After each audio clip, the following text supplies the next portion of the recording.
자, 저도 왔습니다. 국성호 강사입니다. 자, 오늘 수업 자료, 오늘 기출문제, 제가 10문제, 9문제 뽑아온 것 같네요. 일단, 도시성장 구조 이론 세 가지 떠올라야 됩니다. 버제스의 동심원, 호이트의 선형 이론, 그 다음에 해리스와 올만의 다핵심 이론. 그 다음에 상업입지 이론은 크리스탈러의 중심지 이론, 그 다음에 중력 모형이라는 게 있는데, 이 중력 모형이 계산 문제로 항상 출제가 되죠.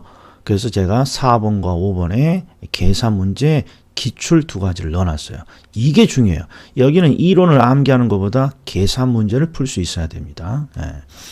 그 다음에 감정평가 이해, 지역 개별 분석, 부동산의 가격 원칙인데, 자, 제가 오늘 수업할 때 강조했어요. 감정평가론이 보통 35번부터 나와요. 35번.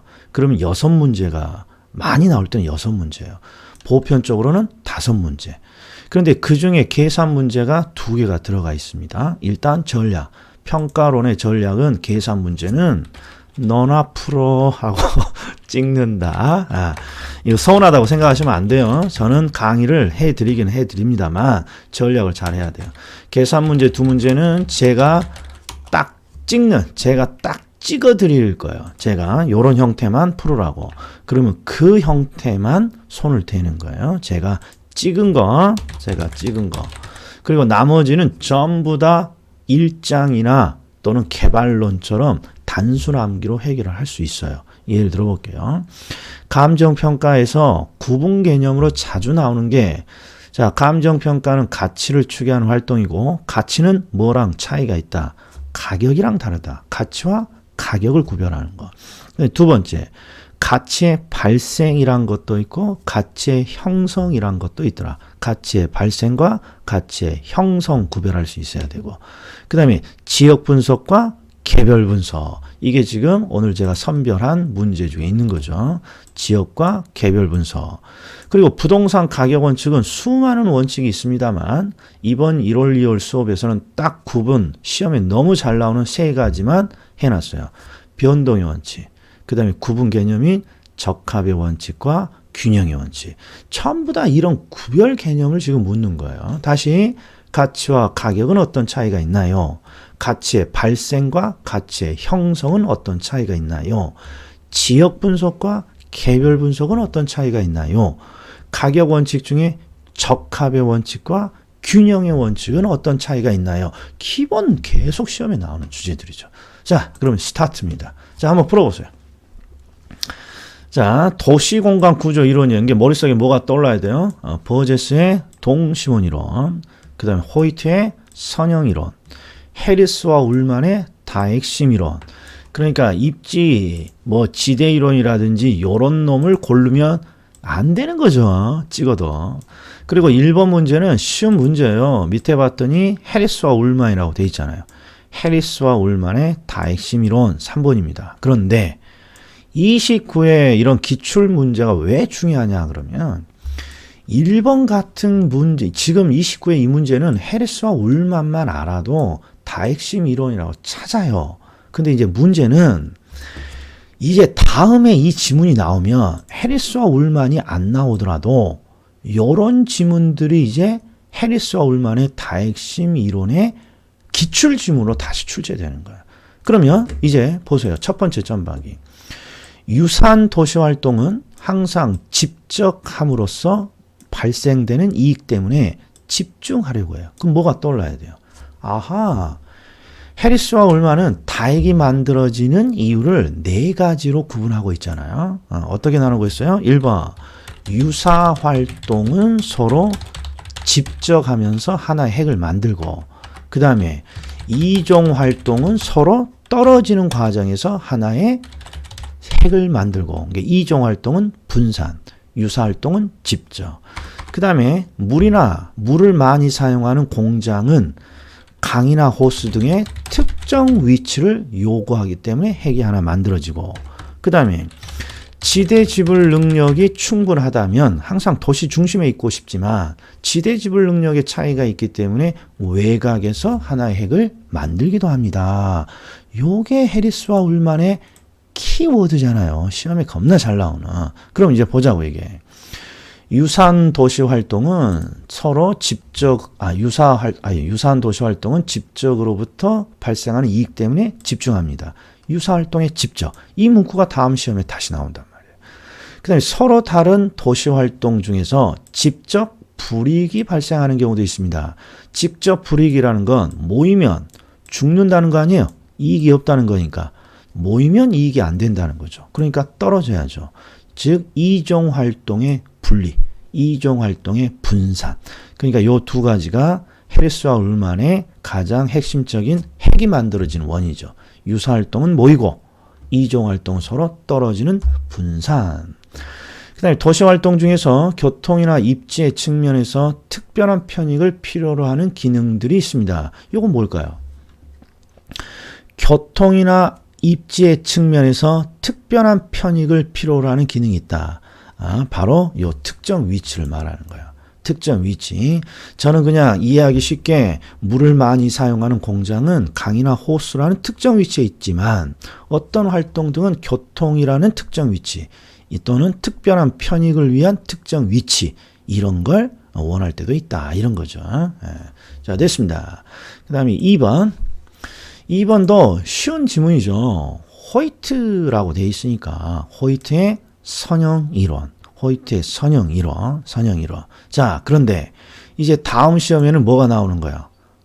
요 밑에 있는 지문들이 호이트의 선형 이론과 관련해서 나올 거예요. 지금 23회예요. 23회. 그런데 진짜 28회 때 뭐가 나왔냐? 요 지문이 나왔다고. 요 지문이. 호이트는 주택 가격의 지불 능력을 강조했습니다. 이렇게 시험에 나왔단 말이에요. 여기 있네요. 이런 게 중요하다 이런 말이지. 이런 게. 자, 그러면 보세요. 두 번째 점박이를 보세요. 우리 버제스의 동심원 이론은 항상 동심원 형태로 5개의 지대로 나눠집니다. 그래서 5개의 지대가 뭡니까? 암기 코드가 중심 업무지구, 점이지대, 그 다음에 중, 해서 자, 중심 업무지구를 중심으로 자, 노중통 요건 주거지역이죠. 노동자 주거지대, 중산층 주거지대, 통근자 주거지대. 그리고 가운데 점이지대가 이렇게 있단 말이에요. 자, 포인트는 비슷해요. 비슷해. 호이트의 선형 이론도 보면 항상 중심 업무지구가 있고 그 다음에 외곽에는 주택지구가 이렇게 있단 말이에요. 주택지구가. 그런데 버제스는요, 주택지구를 어떻게 나눴나요? 노동자 주택지대, 중산층 주택지대, 통근자 주택지대라고 나눴지만, 호이트는 명시적으로 저급, 중급, 고급, 즉 뭘 반영하고 있냐? 소득계층을 반영하고 있단 말이에요. 소득계층을. 즉, 요 저급이 저소득층 주거지역이고, 중급이 중산층, 고급이 고소득층이겠죠.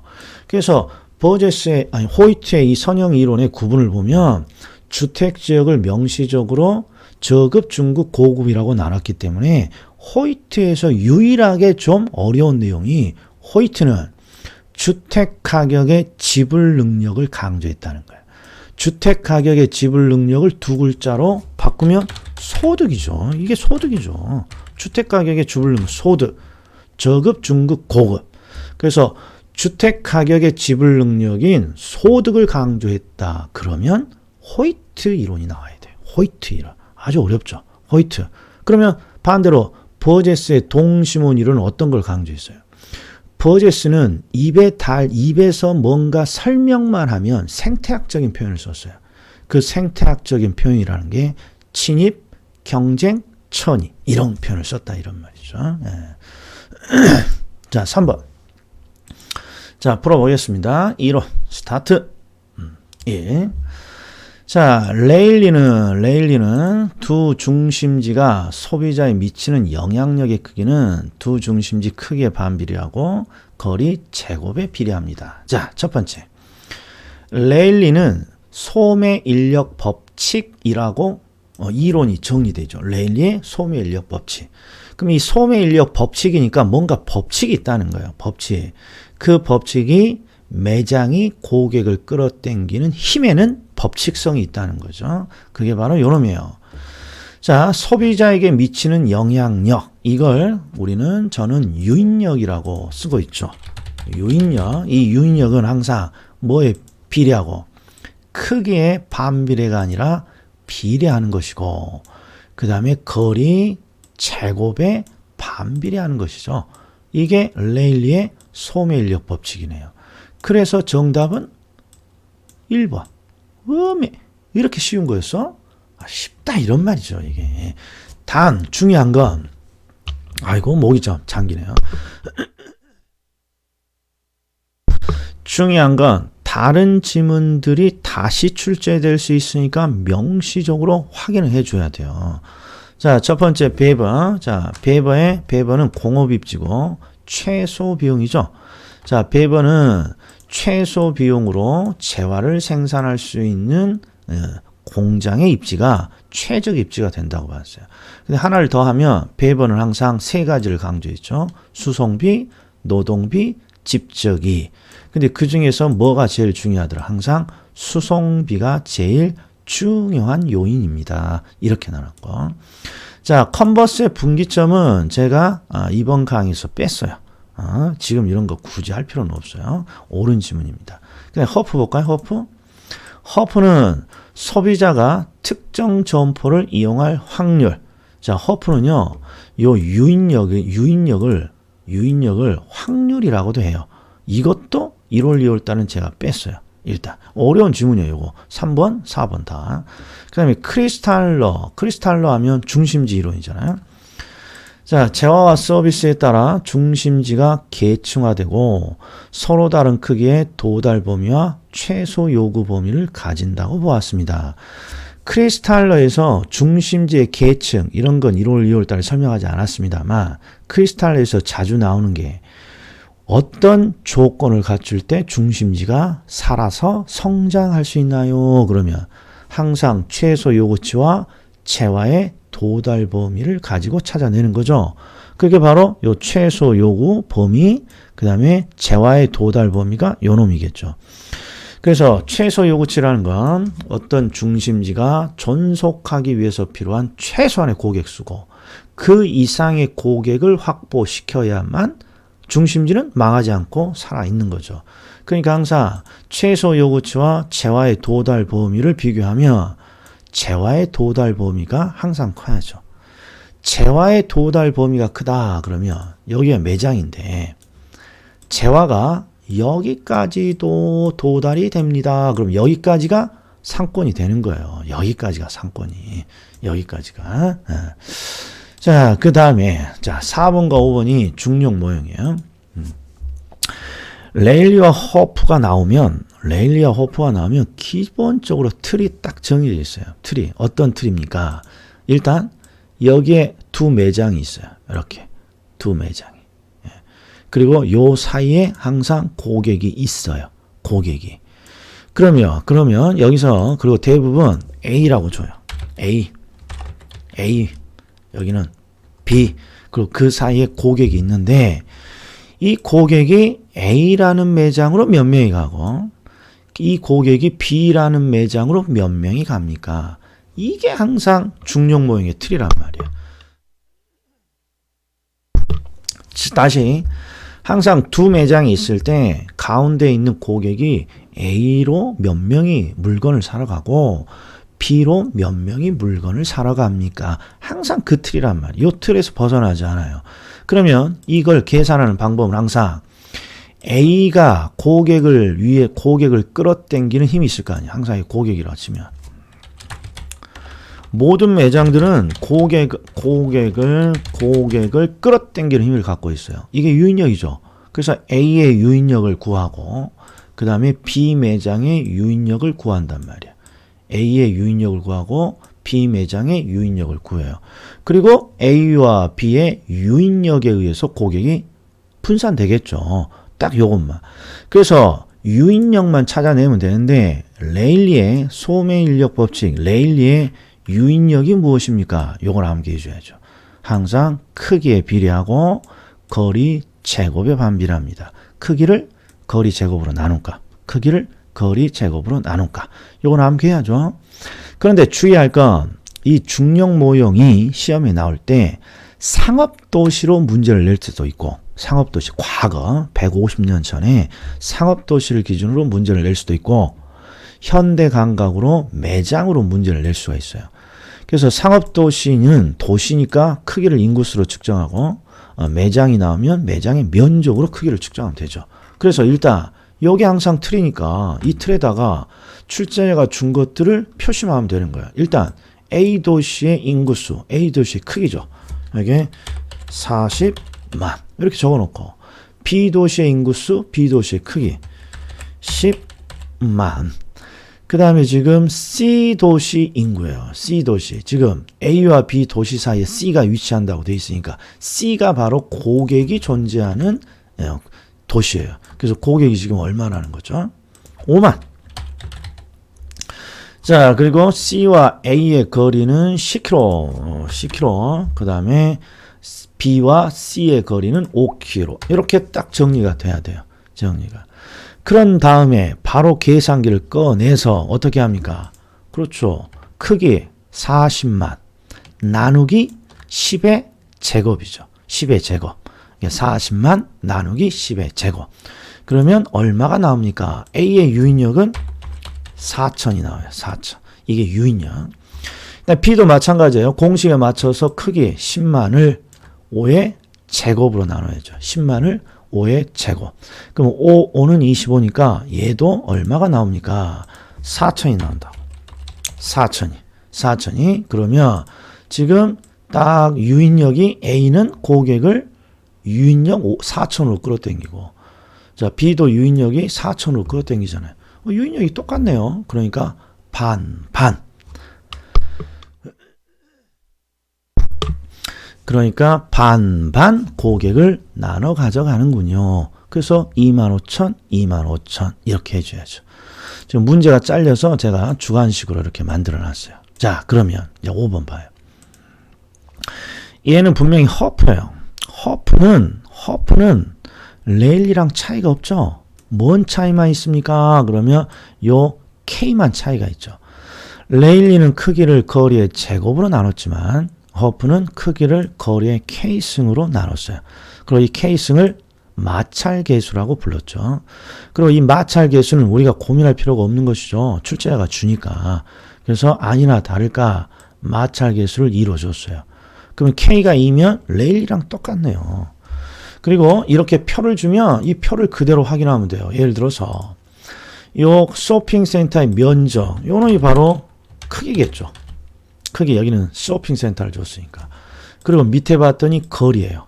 근데 거리 K승인데 K 마찰계수가 2니까 거리의 제곱 이렇게 해줘야죠. 거리의 제곱. 자, 그러면 이제 계산을 해보자고요. 자, 1000 바로 이 표를 이용하면 돼요. 1000 나누기 5의 K승, 즉 5의 제곱. 그럼 5는 25니까 얘가 40이 나옵니다. 이게 쇼핑센터 1의 유인력. 그 다음에 얘도 1000이에요. 1000 나누기 10의 제곱. 1000 나누기 10의 제곱. 그러면 얘는 10이 나와요. 12. 이게 유인력이야. 쇼핑센터 2의 유인력. 그러면 쇼핑센터 1의 유인력 40. 센터 2 유인력 10. 그러면 몇 대 몇으로 고객을 나눠 가져가는 거야. 그렇죠. 4대 1로 나눠 가져가는 거야. 이 1000명을 지금 거주지 A인 1000명의 고객을 4대 1로 나눠 가져가는 거야. 그런데 1000명의 4대 1 이거 계산하기가 그렇게 쉽지 않단 말이에요. 그래서 항상 제가 순서를 알려드렸어요. 일단 무조건 유인력을 산정합니다. 유인력. 그리고 두 번째 유인력을 산정한 다음에 유인력의 비율을 산정해 줘야 돼요. 유인력 비율. 지금 여기에 지금 유인력이고 유인력 비율은 유인력 비율은 전체 유인력을 합치면 50이잖아요. 1이 40, 2가 10이니까. 그래서 전체 유인력을 각각 나눠주면 되는 거예요. 얘는 50분의 40. 얘는 50분의 10. 그럼 50분의 40 하면 얘가 5, 8은 40이니까 80%가 되는 거야. 그리고 얘는 5, 2는 10이니까 20%가 되고 20%가 되고 그러면 더 쉬워지죠. 그래서 잘 보셔야 돼. 항상 유인력을 산정해요. 그리고 유인력의 비율을 산정하는데 어떻게 산정합니까? 쇼핑센터가 두 개인데 쇼핑센터 1이 40, 쇼핑센터 2가 또 10이니까 전체 유인력은 50. 50분의 40, 80%. 50분의 10, 20%. 요걸 유인력 비율이라고 하는 것이죠. 유인력 비율. 그래서 결국 1000명 중에 몇 명이 쇼핑센터 1을 방문합니까? 80%. 800명이겠죠, 이가. 정답은 800명. 자, 6번부터가 이제 감정평가론이죠. 감정평가론의 첫 번째 구별 개념, 가격과 가치. 흐름이 이렇게 되어 있어요. 감정평가는 가치를 추구하는 활동입니다. 그리고 가격과 어떤 차이가 있냐 이런 거죠. 자, 보자고요. 가격은 특정 부동산에 대한 교환의 대가로서 매수인이 실제 지불한 금액입니다. 이게 시장의 가치는 재화에 쓸모 있는 정도고 가격은 실제 시장에서 거래된 금액이고요. 그리고 가치는 재화에 쓸모 있는 정도인데 항상 가치는 어떻게 추계되는 거예요? 장래 기대되는 이익을 현재 가치로 환원한 값이죠. 아, 이건 놓치면 안 되죠. 항상 가치는 어떻게 추계됩니까? 과거나 현재가 아니라 장래 기대되는 이익을 통해서 구해요. 근데 정확히 장래 기대되는 이익을 어떻게 해서 구합니까? 그러면 현재 가치로 환원해서 구하는 것이죠. 환원. 그래서 2번을 보시면 가치는 장래 기대되는 편익으로 결정이 되는데 이 장래 기대되는 편익은 금전적인 것뿐만 아니라 비금전적인 것 모두를 포함할 수 있습니다. 맞는 내용이고 그 다음에 가격은 실제 거래된 금액이니까 과거의 값이죠. 그리고 가치는 항상 장래 기대되는 편익을 현재 가치로 환원해서 구하니까 항상 현재 값이다. 이렇게 되는 거죠. 그리고 가치는 재화에 쓸모 있는 정도니까 사람에 따라 판단이 달라지죠. 즉 주관적인 판단이 반영되는 것이고 그 다음에 가치는 재화의 가치는 목적에 따라서 다양한 가치가 나오는 거예요. 예를 들어서 똑같은 부동산이지만 이 부동산이 투자 목적의 가치냐 담보 목적의 가치냐 그 다음에 과세를 부과할 때 가치냐 이거 다 달라지는 거죠. 이런 걸 가치는 다양하다 이렇게 부르는 것입니다. 7번 지역 분석과 개별 분석인데 지역 분석과 개별 분석은 암기 코드가 나와야 됩니다. 자, 한번 해볼까요? 지역 분석은 가치 형성 요인 중에 지역 요인을 분석하고요. 그리고 뭘 찾아요? 지역의 표준적인 이용과 지역 부동산의 지역의 가격 수준을 찾아냅니다. 요거 그래서 우리가 두 문자로 어떻게 따왔어요? 표 수준 그죠? 지표 수준 이렇게 하는 게 있죠. 그 다음에 개별 분석은요? 개별 분석은 가치 형성 요인 중에 개별 요인을 분석하고요. 표준적인 이용이 아니라 최유효 이용 그 다음에 대상의 구체적 가격을 찾는 거죠. 그래서 두 문자가 얘는 개최 가격이죠. 개최 가격, 지표 수준, 개최 가격, 지표 수준, 개최 가격. 그리고 출제 포인트는 뭘까요?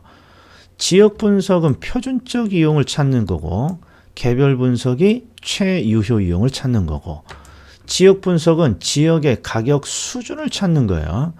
지역의 가격 수준이란 건 지역 부동산의 평균적인 가격을 말하는 거예요.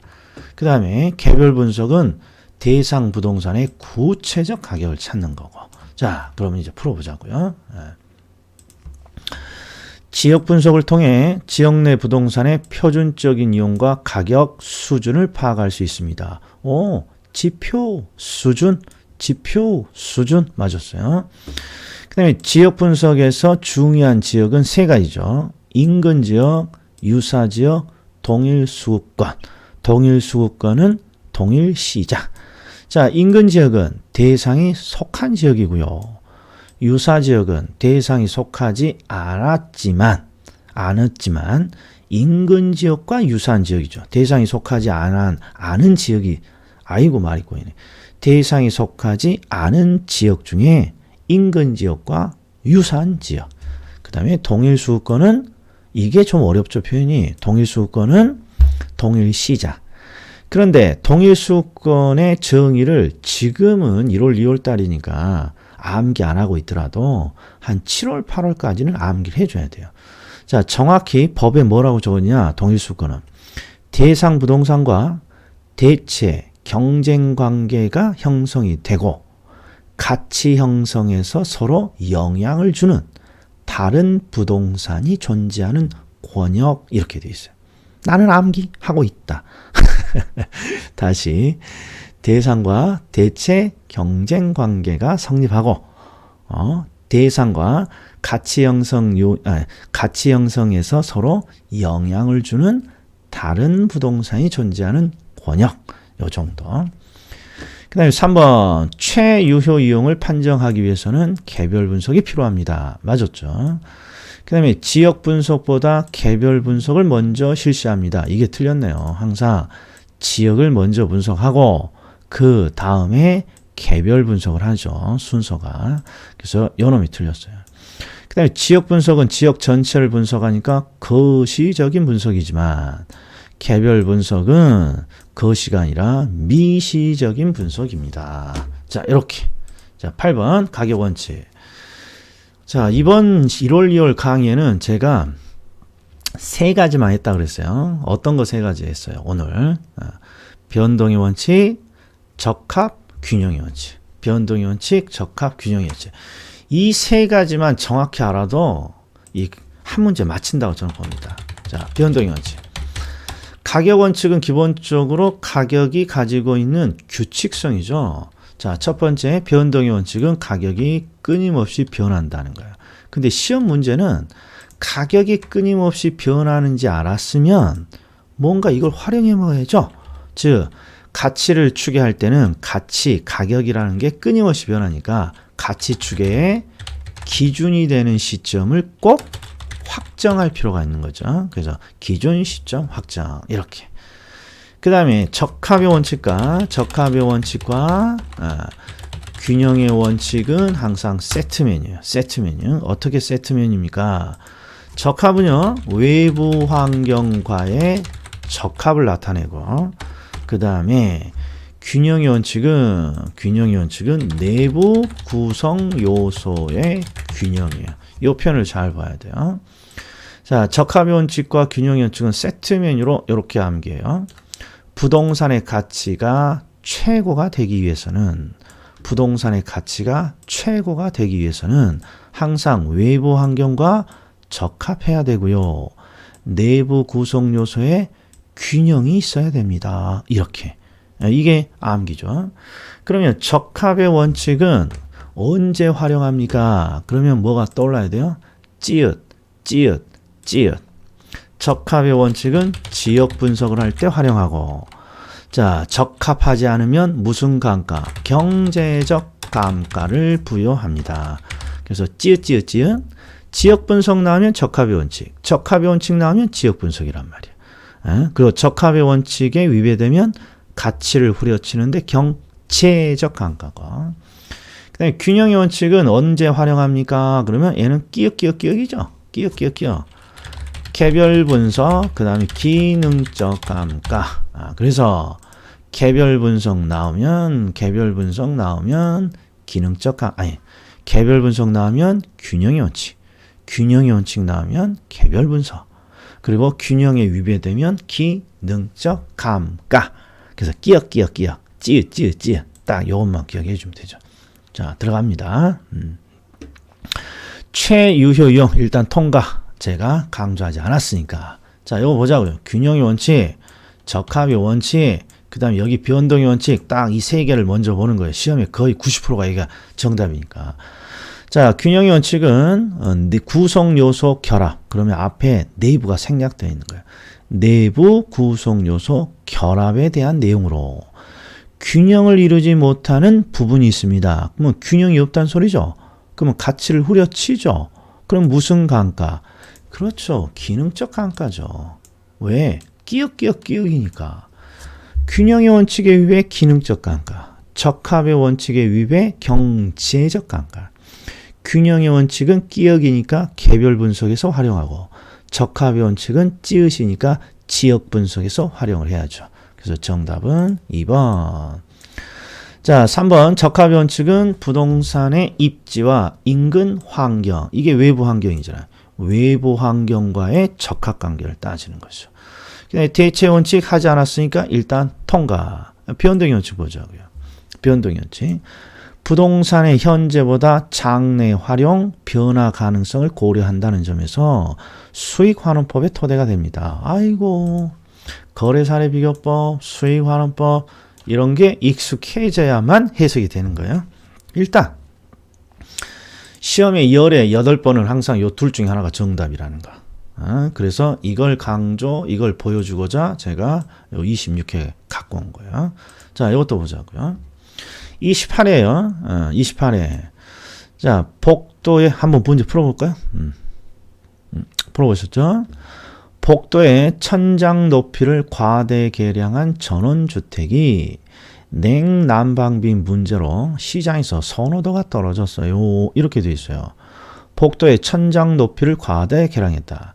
자, 복도의 천정이라는 것은 부동산의 내부 구성 요소예요. 부동산의 내부 구성 요소. 근데 뭔지 모르지만 내부에 있는 천장이 너무 과대해서 뭔가 냉난방비가 많이 나온다는 거죠. 균형이 없는 거예요. 균형. 그러니까 균형의 원칙 이렇게 봐야 되는 거야. 두 번째는 판매시설 입점 부지 선택을 위해 후보 지역 분석을 통해 표준적인 사항을 확인했다. 이 뭔 말인지 모르겠어. 그러나 이게 잘 봐야 돼. 후보 지역 분석이 아니요. 후보 지역 분석이란 말이야. 지역 분석 나오면 항상 코드가 뭐예요? 찌읒. 지역 나오면 적합. 지역 나오면 경제적 강가.